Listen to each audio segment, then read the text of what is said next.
पहिले आम्ही एक पॉलिटिकल नाही पण ॲज महिला म्हणून या महाराष्ट्रामध्ये आमच्या सरकारकडनं हीच अपेक्षा आहे की जी अशी घटना करणारे चंद्रपूरची जी घटना आणि जर व्हिडिओ आपण पाहिलं, मला वाटते की आपणही दाखवत असताना ते व्हिडिओ दाखवू शकत नाही. आणि एक महिला म्हणून, एक आई म्हणून आणि एक ब्रेन हँडिकॅप असलेली एक बाळ सोबत असं पद्धतीने जर अत्याचार करतात आणि व्हिडिओ जर व्हायरल करतात, तर माझी अपेक्षा एवढीच आहे, आमचे गृहमंत्री साहेब खूप सक्षम आहे आमचे देवेंद्रजी, मी विनंती करेन नक्की की एक आई म्हणून, एक महिला म्हणून जे वेदना आम्ही सगळ्या महिलांना पूर्ण देशामध्ये जिथे जिथे होत आहे आणि आपलेच अमरावतीमध्ये आणि आज चंद्रपूरमध्ये सुद्धा जी घटना झाली त्याला पाहून मनाला खूप जास्त वेदना होत आहेत. म्हणून आपण सक्षम आहात एक असं क्राईम करणारे लोकांवर आपण असं कायदा करून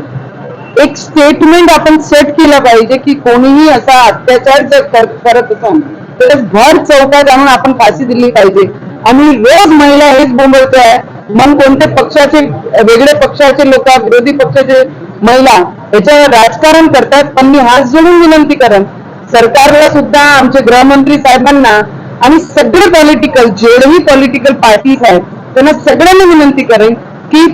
राजकीय महिलांचा वापर ना करताना आपण सगळ्यांनी एकत्रित येऊन एक ऐसा कायदा बनवून एक अजेंडा पूर्ण देशाला आपण सेट केला पाहिजे की चौकात त्याला फाशी देऊन हे सेट झालं पाहिजे की असे दरिंदर जे लोक आहेत अशा पद्धतीने जे काम करताय त्यांना फाशी आपण दिली पाहिजे. मला असं वाटते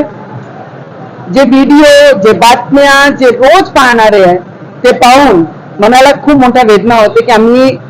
एक महिला म्हणून पॉलिटिकल एक पार्टीला अटॅच्ड आहे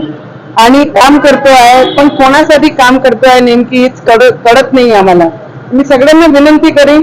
जेही ऑपोजिशन मध्ये बसलेले आहे, काही महिला त्याचाही सुद्धा राजकारणाचा फायदा घेण्याजोगतं काम करताय, त्यांनाही विनंती आहे कोणीही या गोष्टीचा राजकारणाचा फायदा घेऊ नका. सगळ्या महिलांनी, पुरुषांनी, लिडर्सनी एक येऊन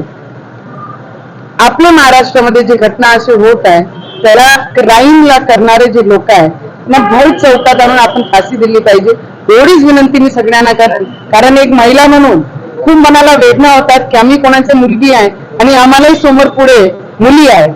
तर त्यांचं काय.